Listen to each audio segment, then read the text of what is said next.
বাংলাদেশকে নিয়ে ওয়াকার কি করতে চায় সেটার একটা ইঙ্গিত পাইছি, আপনাদের সাথে সেটা শেয়ার করতে চাই। ওয়াকারের খাইশ কি সেটা সে গোপন করে নাই, ভালো কথা। বাংলাদেশ কলে ওই পথেই যাইতেছে। আজকের এপিসোড শেষ হলে বুঝতে পারবেন যে বাংলাদেশে সিসির মতো একটা সামরিক শাসনের সম্ভাবনা তৈরি হইতেছে। সেই সরকারের প্রেসিডেন্ট হয়তো প্রফেসর ইউনূসই থাকবে। এ তো ওয়েস্ট খুশি, মানে পশ্চিম খুশি, ইন্ডিয়া খুশি, আমেরিকা খুশি, ইউরোপ খুশি, আওয়ামী লীগও খুশি, বাঙ্গু এলিটেরাও খুশি থাকবে। কিন্তু গণতান্ত্রিক বাংলাদেশ গড়ার লড়াইয়ে যারা ছিলাম তাদের আরেকটা দুর্বিষহ ভবিষ্যৎ লড়াইয়ের জন্য তৈরি হইতে হবে। কেন আমার মনে হচ্ছে বাংলাদেশে সিসির মতো শাসনের বিপদ আছে, সেটা আমি 5টা অংশে ব্যাখ্যা করব আজকের এপিসোডে। আমাদের লক্ষ্য হবে সিসির মতো শাসনের সম্ভাবনাকে রুখে দেওয়া। রাজনৈতিক দলগুলোর উচিত এই বিপদ সম্পর্কে ওয়াকিবহাল থাকা, এবং সেনা প্রধানেরও জানা উচিত আমরা সজাগ আছি, চেতন আছি, হওয়ার লয়। আন্তর্জাতিক বার্তা সংস্থা রয়টারকে দেওয়া ওয়াকারের সাক্ষাৎকার পড়ে মনে হইল যে 36 জুলাইয়ের গণঅভ্যুত্থান পরবর্তী এই অন্তর্বর্তীকালীন সরকারকে উনি 1/11 ধাঁচের সরকার বলে মনে করছেন। এই ভদ্রলোক নিজের আর এক জেনারেল মঈন ভাবছেন। তা না হইলে একজন সরকারি কর্মকর্তা হইয়া কোন ক্ষমতার জোরে এবং কোন সাহসে কার অনুমতি নিয়ে সংবাদ মাধ্যমে বক্তব্য দিলেন? সরকারি কর্মচারী হিসেবে উনার তো প্রধান উপদেষ্টার অনুমতি নিয়ে বক্তব্য দেওয়ার কথা, ঠিক কিনা? রাষ্ট্র, রাজনীতি এবং দেশের সর্বশেষ পরিস্থিতি নিয়ে সরকারের মন্ত্রী পরিষদ বিভাগের সচিব, পুলিশের আইজিবি, নৌবাহিনীর প্রধান, বিমান বাহিনীর প্রধান অথবা প্রধান বিচারপতি কি প্রকাশ্যে গণমাধ্যমে বিবৃতি সাক্ষাৎকার দিতে পারবেন? পারবেন না। উনি কেমনে দিলেন? কোন অধিকারে? কোন হ্যাডমে? হাতে অস্ত্র আছে আর তলে সৈনিক আছে। সেই জন্য ফ্যাসিবাদের অবসানের পরে গণতন্ত্র ফিরে আসলে বলে কি সরকারের শীর্ষ কর্মকর্তারাও স্বাধীন হয়ে গেলেন? চাকরিবিধির সকল শর্ত লঙ্ঘন করিয়া, নিয়ম নীতি ভাঙ্গা তারা কি দেশে অরাজকতা সৃষ্টি করবেন? এই সেনা প্রধানের দেখানো পথে তো সোনার বাংলা দেখতেছি ওই দিকেই আগাইতেছে। বৈবাহিক সূত্রে উনি শেখ পরিবারের জামাই, মাশাআল্লাহ। খুনি হাসিনার ফুফাতো বোনকে বিয়ে করছিলেন ওয়াকার, জেনারেল ওয়াকার। স্ত্রীকে অনুসরণ করিয়া সেনা প্রধান পতিত হাসিনাকে বড় আপা বলে ডাকতেন আর কি, এখনো ডাকেন। হাসিনার পরিবারের জামাই হওয়ার কারণে বহু যোগ্য অফিসারকে টপকাইয়া ওয়াকারুজ্জামান দেশের সেনাপ্রধান হয়েছেন। এটা জানা কথা, আমরা সবাই জানি, তাই না? এটা একটা খারাপ নজির, যা বাংলাদেশের সশস্ত্র বাহিনীর এক অগৌরব গাথা। ভুললে কিভাবে চলবে? খুনি হাসিনার একান্ত অনুগত বইলাই এই সেনা কর্মকর্তা ওয়াকার গত 15 বছর যাবৎ একে একে সবগুলা লাভজনক এবং গুরুত্বপূর্ণ পদ অতিক্রম করে সেনাপ্রধান হয়েছেন, ঠিক কিনা ওয়াকার সাহেব? কথা সত্য। এই পদ পরিক্রমায় তিনি সবসময় তার আপার দুঃশাসনের পক্ষেই কথা বলছেন। এর বিরুদ্ধে কখনো কি কোথাও একটা শব্দ উচ্চারণ করেছেন? হ্যাঁ, ওই আমলে সকল কুখ্যাত জেনারেলদের সাথে তো মিলেমিশে থাকিছেন এবং গণ অভ্যুত্থানের পরেও তাদেরকে রক্ষা করার চেষ্টা চালায় গেছেন। রাজনৈতিকভাবে ফ্যাসিজমের পক্ষে 15 বছর যাবৎ ব্যবহৃত এই সেনা কর্মকর্তা 36 জুলাই ছাত্র জনতার গণবিস্ফোরণের আগের এবং পরের অভিন্ন সেনা প্রধান, তাই তো? নাটকীয়ভাবে কি বদলে যেতে পারেন? পারেন না। বলেন দেখি, আজ রাজনৈতিক প্রভাবমুক্ত সশস্ত্র বাহিনীর মতলববাজি তত্ত্বের এই প্রবক্তা ভয়ঙ্কর স্বৈরাচারী খুনি হাসিনা 15 বছরের দুঃশাসন আমলে কখনো কি একবারের জন্য কোথাও এমন কিছু কইছেন? তখন সারাক্ষণই ব্যস্ত ছিলেন ওই শাসন ব্যবস্থা অব্যাহত রাখার কুৎসিত ব্রতে। তখন তিনি তার আপা কুখ্যাত প্রধানমন্ত্রীর পদতলে সশস্ত্র বাহিনীকে রাখতে কখনো আপত্তি করেন নাই। কিন্তু এখন কেন তার এতই দরকার যে গণ অভ্যুত্থান থেকে উত্থিত গণরাজনীতির প্রভাব থেকে মুক্ত থাকার জন্য? এর কারণ বোঝার জন্য আইনস্টাইন হওয়ার দরকার নাই। ফ্যাসিজমের সকল সুযোগ সুবিধায় হৃষ্টপুষ্ট হওয়া এমন সকল ব্যক্তি প্রতি দুঃশাসনের অভিন্ন অংশ ছিলেন, এটা আমরা ভুলে যাই নাই। জীবদ্দশায় তারা কখনোই বদলাবে না এবং বাংলাদেশে বসে সারাক্ষণই তাদের প্রভু ইন্ডিয়ার স্বার্থ রক্ষার মরণপর চেষ্টা চালাই যাবে। অব্যাহতভাবে এসব চেষ্টা তারা চালাইতেছেন এবং এই অপচেষ্টা আরো শক্তিশালী করার জন্য বাংলাদেশ রাষ্ট্রের অর্থও এরা ব্যবহার করতেছেন। এই অফিসাররা দেশে বিদেশে নতুন এজেন্ট নিয়োগ করছেন এবং তাদের পক্ষে বয়ান বা কাহিনী তৈরি করার চেষ্টা চালাইতেছেন। হ্যাঁ, আমার পিছনে লাগিয়ে দিচ্ছেন অবশ্য অনেককেই, মাশাআল্লাহ। লাগান লাগান লাগান, দেখি কত লাগাইতে পারেন, কার কত বড় হ্যাডম সেটা দেখা যাবে। লাগান না দেখি ওয়াকার সাহেব। দেশপ্রেমিক নাগরিকদের ভাবমূর্তি ক্ষুণ্ণ এবং ক্ষতিগ্রস্ত করার জন্য জোরে সোরে কাজও শুরু করছে। এই সমস্ত এর অশুভ ফলাফল স্বদেশবাসী অল্প কয়েকদিনের মধ্যে দেখতে পারবেন কলে। আমি কলে আগে থেকে কয়ে রাখলাম, তবে আমার পিছনে লেগে কিছু করবে পারবে না। লাগুক না, আমি তো চাই লাগে, লাগ দেখি কত ক্ষমতা। এবার আসেন দ্বিতীয় ইস্যুতে।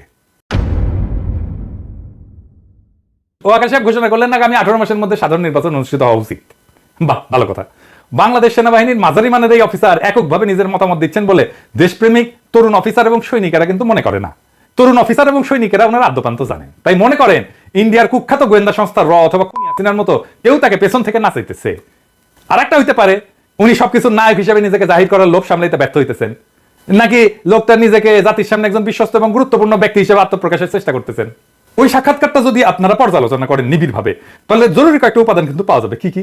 1 নাম্বার, সশস্ত্র বাহিনী কর্তৃত্ব প্রেসিডেন্টের হাতে রাখার দাবি তুলে বলছেন তারা রাজনীতি থেকে দূরত্ব বজায় রাখতে চায়। এইটা সীমা লঙ্ঘনকারী, অনভিপ্রেত এবং বেআইনি এরকম প্রস্তাবের চাইতে রাজনীতি করার বড় দৃষ্টান্ত আর কি হইতে পারে? কারণ তিনি সহ একজনও সেনাপ্রধান বা চাকরিতে নিয়োজিত জেনারেল জঘন্য স্বৈরাচারিণী শেখ হাসিনার শাসনামলে অনির্বাচিত অবৈধ প্রধানমন্ত্রী কর্তৃত্বের বাইরে যাইতে চাননি। চাইছেন কি ওয়াকার সাহেব? চান নাই। এখন কেন যাইতে চাইতেছেন প্রধান উপদেষ্টার বাইরে? তখন কি তাদেরকে প্রতিরক্ষা বাহিনীকে রাষ্ট্রপতি কর্তৃত্বের আর কথা বলছিলেন? আজ এটা বলা রাজনীতি বিরোধী এবং গণস্বার্থ বিরোধী রাজনীতি। আপনি রাজনীতি করতেছেন ওয়াকার সাহেব। 2 নাম্বার, অন্তর্বর্তীকালীন সরকার যখন বলছে আগে সংস্কার পরে নির্বাচন, সেখানে সেনাপ্রধান এককভাবে 18 মাসের মধ্যে জাতীয় নির্বাচন অনুষ্ঠানের ঘোষণা করে দিলেন কিভাবে? এটা কি রাজনীতি করে না? তাতে কি সরকারি চাকরিবিধির গুরুতর লঙ্ঘন ঘটেনি?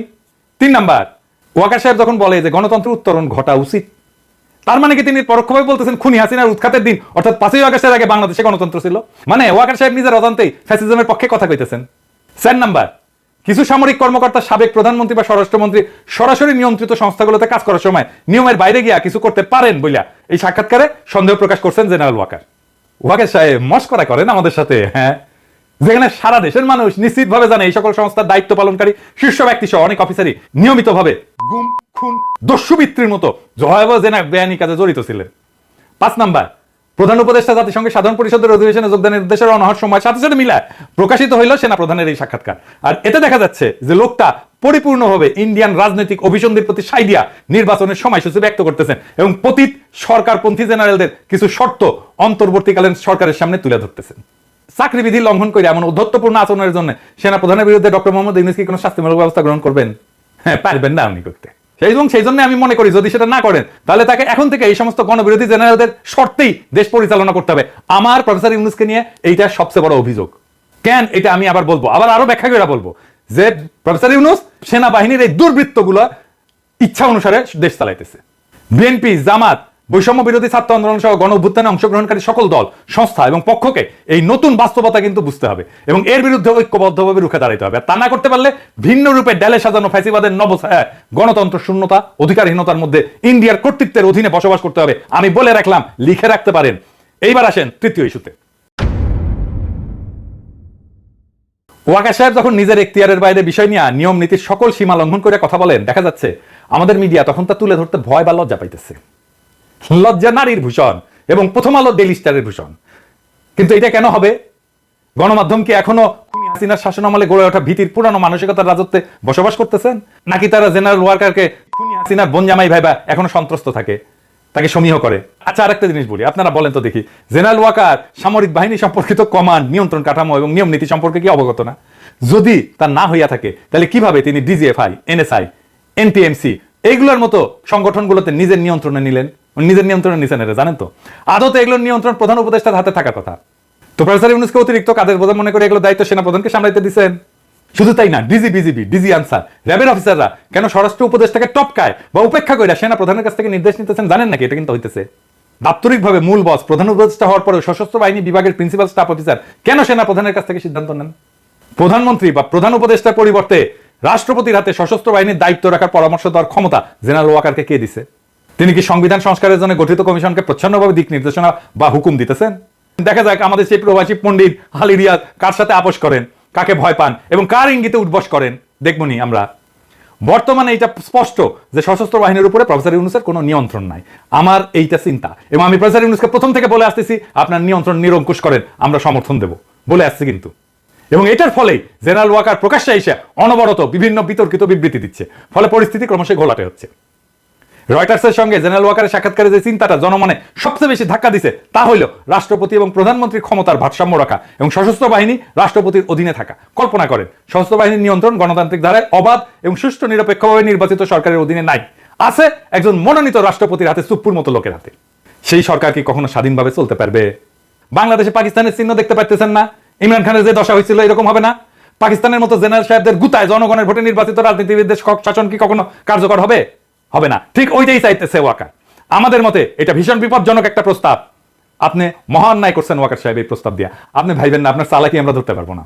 আপনার ডালে ডালে চলেন, আমরা পাতায় পাতায় চলি। ওয়াকার সাহেব পলিটিক্স করে আসা লোক, বহুত দিনের, 18 বছর বয়স থেকে পলিটিক্স করি। আর আপনি 18 বছর বয়স থেকে লেফট রাইট করেন। আঙ্গের সাথে চালাকি করবেন না, চালাকি ধরে ফেলবো। চালাকি ধরে ফেলা আমি ছাড়াও মেলা লোক আছে। হ্যাঁ, পরে আবার চিন্তা করেন না যে পিনাকিটা সরাই দিলে এবার ভালো হয়ে যাবে। না, আমি ছাড়া মেলা লোক আছে, এটা ধরে ফেলবে। তো আমার মনে হয় যে ভবিষ্যতের এই সমস্ত বিকল্প পথ মাথায় রেখায় শাসক জেনারেল সাহেবেরা 5ই আগস্ট হাসিনার নিরাপদ পলায়ন নিশ্চিত করছিলেন। তারা এটা করতে গিয়া বাংলাদেশ রাষ্ট্রের নিরাপত্তার প্রশ্নে যে সমস্ত আপোষ এবং স্বার্থহানিকর অঘটন ঘটাইছেন তা নিয়ে তরুণ অফিসার এবং সৈনিকদের সামনে কিছু প্রশ্ন উত্থাপন করা জরুরি। কি কি সেই প্রশ্ন? 1 নাম্বার, একটা দেশবাসীর উদ্দেশ্যে একটা পরিকল্পিত নাটক প্রচার করা হয়। দেশবাসীর উদ্দেশ্যে বলা হয়েছিল যে বিক্ষুব্ধ জনতা গণভবনের দিকে আগায় আসতেছিল বলে মাত্র 45 মিনিট সময় বেঁধে দেওয়া হয় হাসিনাকে। এই সময়ের মধ্যে পদত্যাগ করে হাসিনা সামরিক হেলিকপ্টার করে দেশ ছাড়ে। কিন্তু নাটকটি সময়ের ফ্রেমে বিশ্বাসযোগ্যতা হারায়। এটা নিছক 45 মিনিটের নাটক ছিল না, হুট করে কিছু হয়নি। জবনিকা পাতের বেশ কয়েক ঘন্টা আগে থেকে এই নাটক সাজানো হয়েছিল, যার প্রত্যেকটা মিনিটের হিসাব এবং বিবরণ এবং ঘটনার বিস্তারিত অবশ্যই আছে। কখন হয়েছিল এই নিরাপদ পলায়ন নাটকের প্লট রচনা, কে বা কারা এটা তৈরি করছিল, এর সাথে কি ইন্ডিয়া জড়িত? প্রতিবেশীদের সঙ্গে আতাত করিয়া সফল সমন্বয় ঘটায় একই হাসিনাকে দিল্লিতে পাঠানো হইল। 2 নাম্বার, 5ই আগস্ট হাসিনা পদত্যাগ করলে তার সরকার কার্যত বিলীন হয়ে যায়। তখন রাষ্ট্রপতি ছাড়া এমন কোন কার্যকর রাজনৈতিক শাসন বা কর্তৃত্ব ছিলেন না যিনি এই পলায়ন অনুমোদন করবেন। তিনি কি হাসিনার সেফ ইভাকুয়েশন নিশ্চিত করছেন? পদত্যাগের পর সামরিক বিমানে চইরা দেশ ত্যাগ কি হাসিনার জন্য বৈধ ছিল?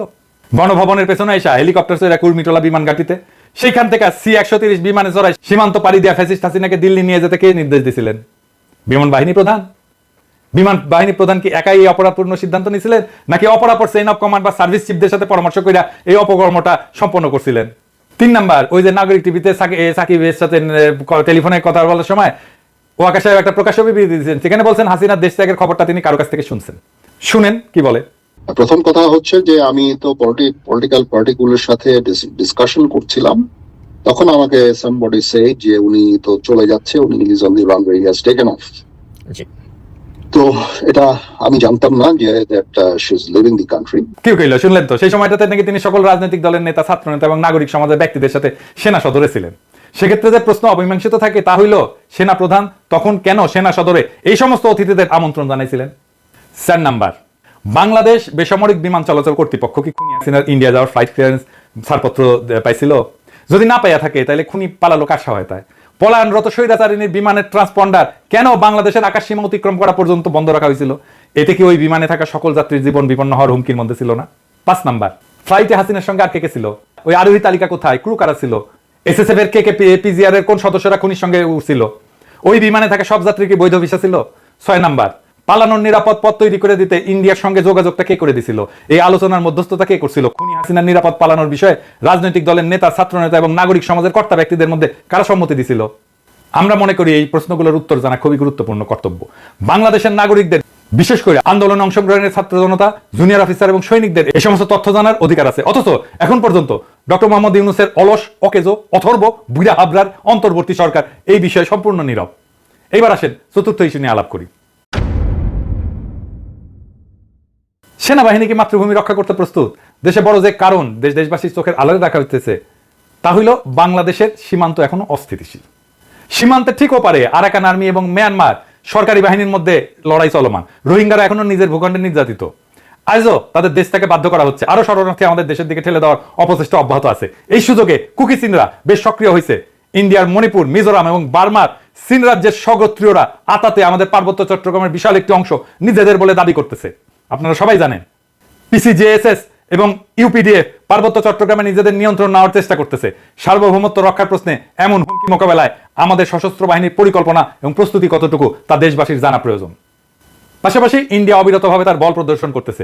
অমিত শাহ এবং রাজনাথ সিং এর নিয়মিত হুমকি স্রেফ ফাঁকা আওয়াজ বইলা উড়িয়ে দেওয়াটা ঠিক না। ডক্টর ইউনূস সরকারের উপর ভারত মোটেও খুশি না, এটা কিন্তু মাথায় রেখেন। বাংলাদেশ আক্রমণ করে ইন্ডিয়া যে তাদের পুতুল হাসিনাকে আবারও ক্ষমতা বসানোর চেষ্টা করবে না, এর নিশ্চয়তা আছে কি? কিংবা এমন আশঙ্কা কি কোনো সমরবিদ অস্বীকার করতে পারবেন? পারবেন না। অবশ্য আক্রমণ বা আগ্রাসন বলি তা করতে ইন্ডিয়া বেশ কয়েকটা অজুহাত ধীরে ধীরে উচ্চারণ করে পটভূমি কিন্তু তৈরি করতেছে। যেমন সংখ্যালঘু নির্যাতন, নিপীড়ন, ইসলামী মৌলবাদের উত্থান, ইন্ডিয়া অবৈধ বাংলাদেশের অনুপ্রবেশ ইত্যাদি। এমন হুমকি মোকাবেলায় কি আমাদের সশস্ত্র বাহিনী প্রস্তুত আছে? দেশবাসীর সামনে বুকে হাত রেখে আমরা প্রস্তুত এমন অভয় বাণী দেওয়ার সততা, সাহস কি 3 বাহিনী প্রধানদের আছে?